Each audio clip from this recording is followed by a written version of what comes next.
نوجوانوں آج بہت سی نصیحتیں تمہیں ملیں گی. وَلَا تَعُقَّنَّ وَالِدَيْكَ وَإِنْ أَمَرَاكَ أَن تَخْرُجَ مِنْ أَهْلِكَ وَمَالِكَ. دوسری چیز، اپنے ماں باپ کی کبھی نافرمانی مت کرنا، چاہے وہ تمہیں تمہارے گھر بار سے، تمہارے مال و دولت سے نکال دیں. حضرت اسماعیل علیہ السلام کا واقعہ سنے نا، کہیں رہنے لگے.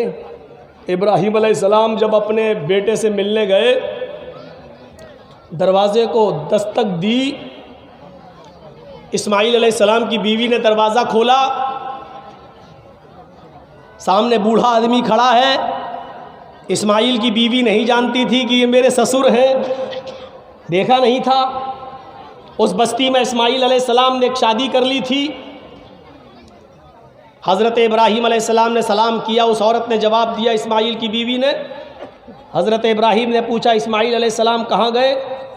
کہنے لگی وہ تو جنگل میں شکار کھیلنے کے لیے گئے ہیں. کہا اچھا یہ بتاؤ کہ تمہارے گھر کا گزر بسر کیسا چل رہا ہے؟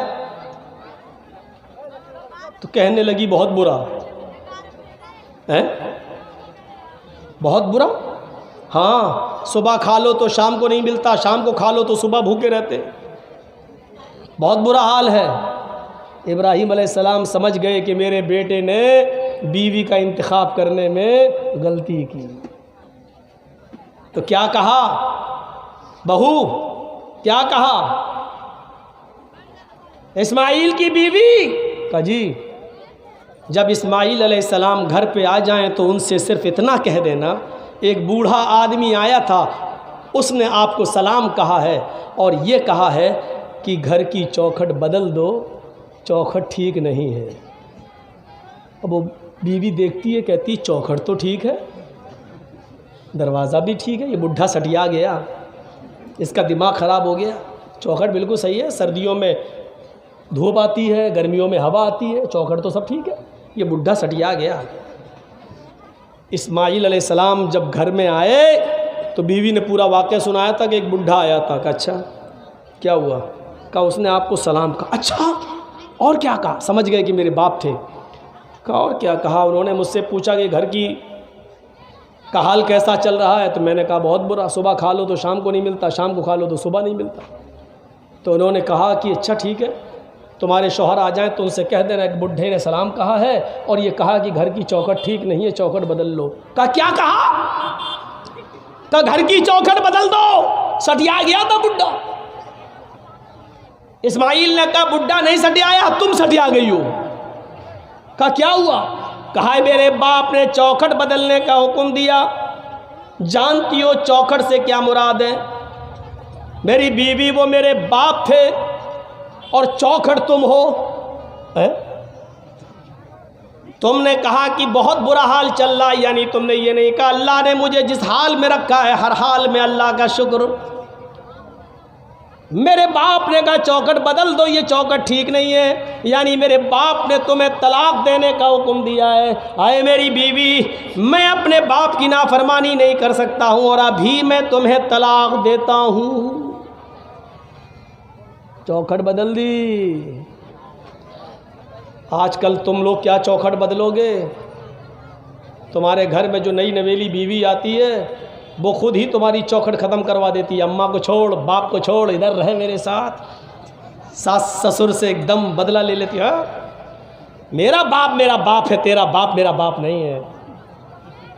گھر کے حالات چوکھٹ بدلو گے؟ اتنی ہمت نہیں ہے ہمارے اندر. آج عورتیں بیچاری تھوڑے سے غصہ ہوں گی، میں تھوڑا نارمل رکھ کے چلوں گا تاکہ یہ بیلنس بنا کے. نہ تو ایک بار بہت غلط ہو گیا تھا ہمارے ساتھ. 2 دن کا جلسہ تھا، ایک دن میں نے مردوں کے حقوق بتا دیے، دوسرے دن عورتوں کے. جس دن مردوں کے حقوق بتایا عورتوں نے گالی دی، جس دن عورتوں کے حقوق بتائے مردوں نے گالی دی. اس دن سے میں دونوں کے برابر برابر لے کے چلنے لگا.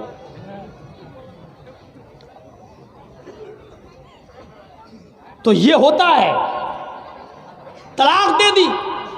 اسماعیل علیہ السلام نے جب دوسری شادی کی، ایک بار پھر گئے ابراہیم علیہ السلام، دروازہ کھٹکھٹایا. دوسری والی بہو جو نئی آئی تھی گھر سے نکلی.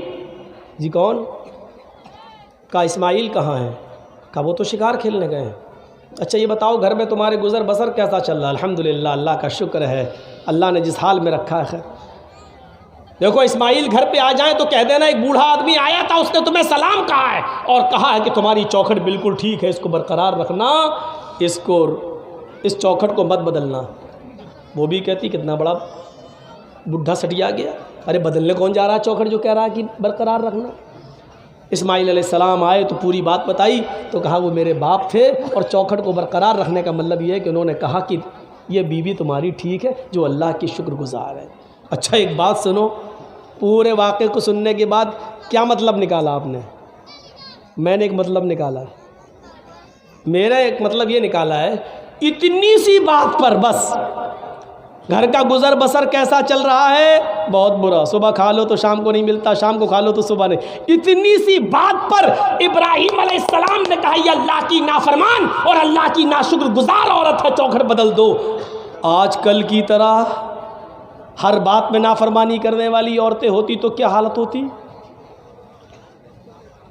چلے آئے صبح سے پہلے مہینے کی تنخواہ لے کے ہاتھ ہلاتے ہوئے چلے آئے، فیئر اینڈ لولی نہیں لائی گئی، پونڈس نہیں لائے، کریم نہیں لائے، ارے ساڑی لے کے آنا چاہیے تھی۔ جب سے آئی ہوں تمہارے گھر میں تب سے پریشانی تو رہتی ہوں، کیا دیا تم نے؟ ہر بات پر روزانہ 20 اگر گنو تو گن نہیں پاؤ گے کتنی نافرمانی ہوتی۔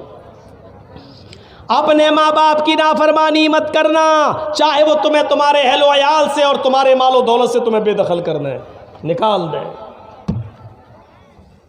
اس صحابی کا واقعہ یاد کرو جس نے اپنی لنگڑی اور لولی اور اپاہج اور آنکھوں سے اندھی ماں، بوڑھی عورتیں بھی ہوں گی سنیں تمہارے مطلب کی بات، آنکھوں سے اندھی، ہاتھوں سے کوڑی، پیروں سے لنگڑی، اپنی ماں کو اس نے اپنے کاندھے پر بٹھایا، اپنی کمر پر لادا اور عمرے کے لیے لے گیا اور خانہ کعبہ کا طواف کر رہا ہے۔ اس زمانے میں ویل چیئر نہیں تھی، بٹھا دیا اور طواف کر لیا، اپنے کاندھوں پر اٹھایا، پیٹھ پر لادا اور طواف کرایا۔ ایک چکر ہو گیا، 2 چکر ہو گیا، تیسرا چکر ہو گیا، چوتھا چکر ہو گیا، 5واں چکر ہو گیا، 6واں چکر پورا، اور 7واں چکر لگاتے لگاتے اس کی مٹھ بھیر حضرت عمر سے ہو گئی۔ 7ویں چکر میں عمر فاروق مل گئے۔ اس نے کہا امیر المومنین یہ میری ماں ہے، میں نے اپنی بوڑھی ماں کو اپنے کاندھے پر بٹھا رکھا ہے، اپنے پیٹھ پر لادا ہے، اور میں کعبے کا طواف کر رہا ہوں۔ 7واں چکر ہے، اس کے بعد میں صفا اور مروہ کا چکر بھی لگاؤں گا، سعی بھی کروں گا۔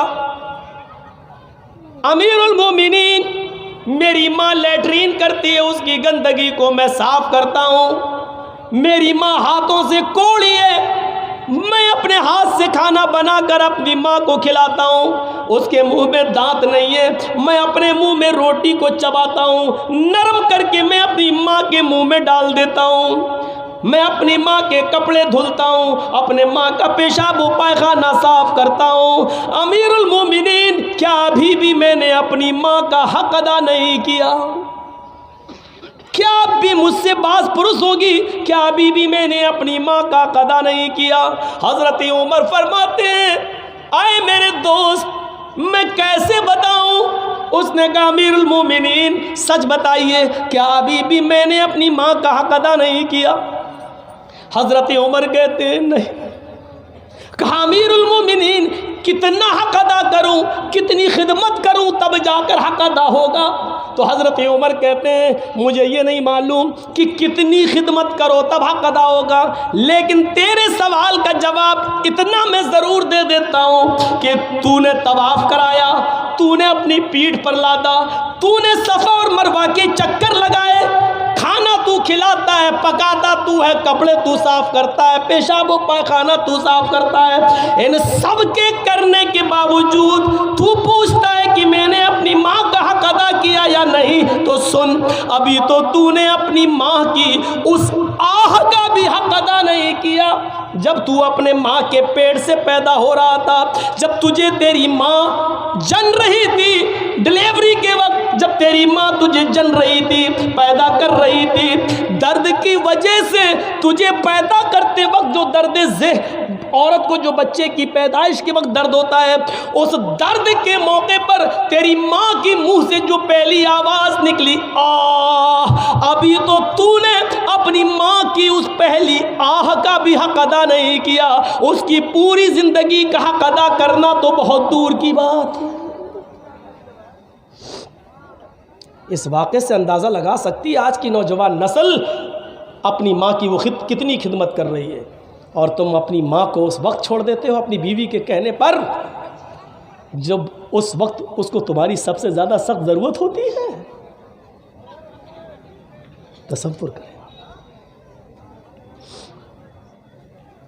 ایک صحابی اللہ کے نبی کے پاس آتے ہیں، کہتے ہیں اللہ کے نبی، ہجرت کے لیے لوگ جا رہے ہیں اور جہاد کے لیے بھی لوگ نکلنا چاہتے ہیں، میں بھی جہاد کے لیے نکلنا چاہتا ہوں، اے اللہ کے نبی کیا مجھے جہاد کے لیے جانے کی اجازت ہے؟ اللہ کے رسول پوچھتے احی والداک، کیا تمہاری ماں اور باپ زندہ ہیں یا ان دونوں میں سے کوئی ایک زندہ ہے؟ اس نے کہا ہاں۔ آپ نے فرمایا تب تم جہاد کے لیے نہیں جا سکتے، جہاد سب سے بڑا اسلامی رکن، جہاد